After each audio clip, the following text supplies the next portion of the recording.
माही की बात सुनकर सभी दंग रह जाते हैं। घर से नहीं जाने देंगे मतलब? तू क्या हमारे साथ पहली बार बाहर जा रहा है? आशीष पूछता है। यार पिछली बार की तरह इस बार नहीं है। पिछले साल पापा का जब से एक्सीडेंट में डेथ हुआ था तब से हमारे घर के हालात कुछ ठीक नहीं है। नहीं, फाइनेंशियली कोई प्रॉब्लम नहीं है क्योंकि भैया ने बिजनेस को बचा लिया था, लेकिन माही थोड़ा पॉज लेती है। लेकिन इतने दूर मेघालय में तुम लोगों के साथ मुझे अकेले नहीं जाने देंगे। माही एक सांस लेते हुए अफसोस के साथ कहती है। माही के बात को सुनकर सबके माथे पर एक चिंता का रेखा आना शुरू हो गया था। लेकिन माही तू अकेली कहाँ है? हम सब लोग हैं ना तेरे साथ। क्यों गाइस? जय बोला। नहीं भाई जय, इतना आसान नहीं है। मम्मी नहीं मानेगी। मम्मी को मुझे लेकर बहुत ही ज़्यादा चिंता लगी रहती है।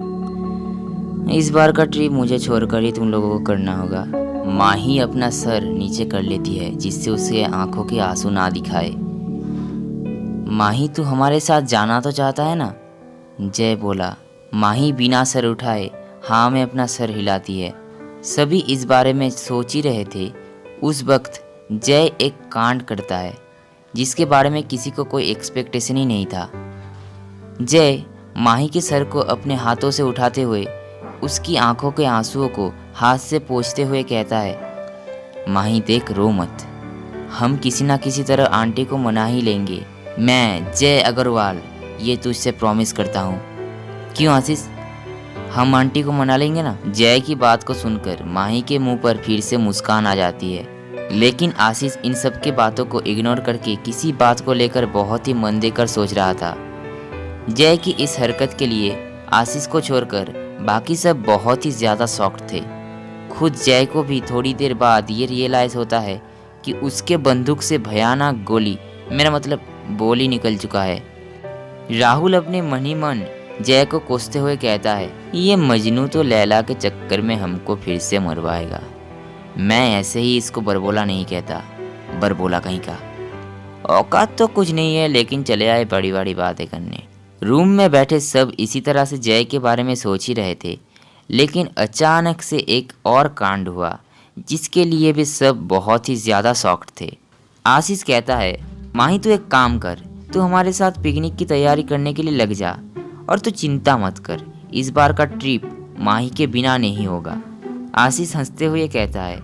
जय की बात को सुनकर सबको ये लगा था कि जय माही को मनाने के लिए मजाक कर रहा है, लेकिन आशीष बहुत ही ज़्यादा सीरियस था। इसलिए सबके मन में एक ही सवाल आ रहा था, आशीष कैसे माही के घर वालों को मनाता है? ये सुनना बहुत ही ज़्यादा दिलचस्प होगा। आशीष की बात सुनकर रुचिका कहती है, तू जानता है ना तू क्या कह रहा है? हाँ रुचिका, मैंने सोचकर ही फैसला लिया है। आशीष कहता है, अरे माही तुम्हारी मम्मी तो घर पर होगी ना? हाँ मम्मी तो घर पर ही है। क्यों? आशीष अपने शकल पर एक बड़ी सी शरारत भरा स्माइल ले आता है।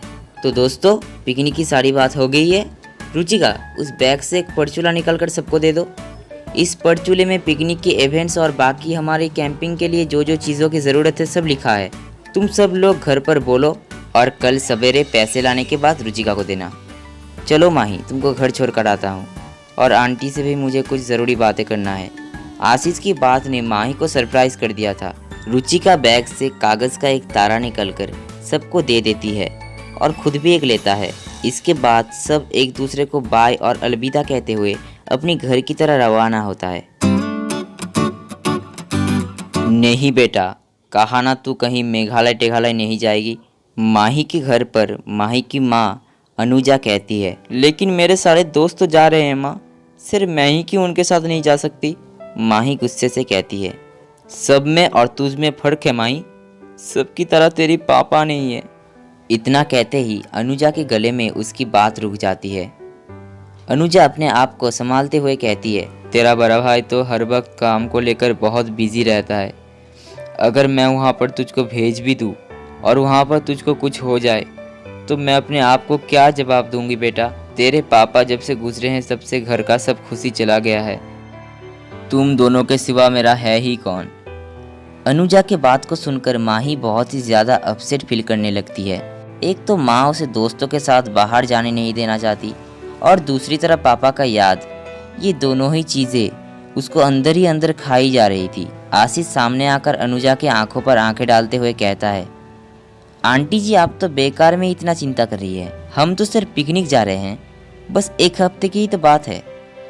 आशीष अपनी शांत निगाहें बनाते हुए कहता है, लेकिन आशीष बेटा तुम समझ नहीं रहे मुझ पर क्या बीत रही है। तुम्हारे अंकल के जाने के बाद माही के ऊपर से बाप का साया भी मिट गया है। अनुजा की बात को सुनकर माही वहाँ पर और खड़ी नहीं हो पाती। झट से वो भागते हुए दूसरी कमरे की तरह चली जाती है।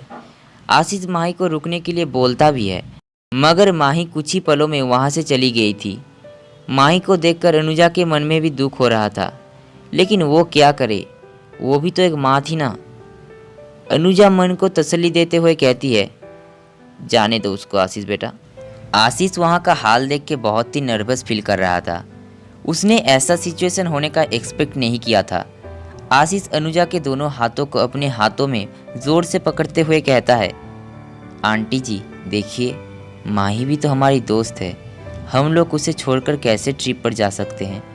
मैं समझता हूँ आंटी जी, इस हालत में आपकी बात अपनी जगह पर सही भी है, लेकिन आंटी आप भी तो सोचिए, हम लोग 1.5-2 साल से कहीं बाहर नहीं गए। बहुत मुश्किल से हमको हॉलीडे मिल रहा है और वो भी 1.5-2 महीने के लिए। अगर आप उसको इस तरह से रोक देंगी तो उसका मन अंदर से टूट जाएगा। आशीष की बात अनुजा को सही भी लगती है, लेकिन एक सवाल अभी भी उसके मन में था। वो सवाल पूछने ही वाली थी, लेकिन उससे पहले आशीष फिर बोलता है, और आंटी आपने बोला ना आप माही को इतने दूर किसके भरोसे भेजोगे, तो मैं आपको भरोसा देता हूँ, मैं माही को उसके बड़े भाई से भी ज़्यादा ख्याल रखूँगा। मुझ पर यकीन करिए, मैं माही को वहाँ पर आप और अनीस भाई किसी की कमी महसूस नहीं होने दूंगा और एक बड़े भाई की तरह उसका हमेशा ख्याल रखूँगा। आशीष की बात को सुनकर अनुजा की ममता भरा दिल पिघल जाती है और वो आशीष को कहती है, ठीक है बेटा, तुम लोग इतना जिद कर रहे हो तो माही को भी अपने साथ लेकर जाओ, लेकिन हाँ बेटा उसका अच्छे से ख्याल रखना। आप चिंता मत करो आंटी जी, रुचिका भी तो हमारे साथ आ रही है। अनुजा हल्के से मुस्कुराती है। अनुजा माही को पुकारती है, अरे माही बेटा ज़रा इधर आना। हाँ माँ आई। माही के आते ही अनुजा बोला, बेटा बैग पैक करना चालू करो और तुम्हारे ट्रिप के लिए कितने पैसे लगेंगे बोलना। माही को इससे बड़ा झटका कभी भी नहीं लगा। अनुजा को इस हालत में मुस्कुराते हुए देखकर वो समझ जाती है कि वो मजाक नहीं कर रही है। आशीष की तरह देखते ही आशीष मुस्कुराते हुए उसको एक आंख मारता है। उसे देखकर माही भी एक बड़ा सा स्माइल देती है।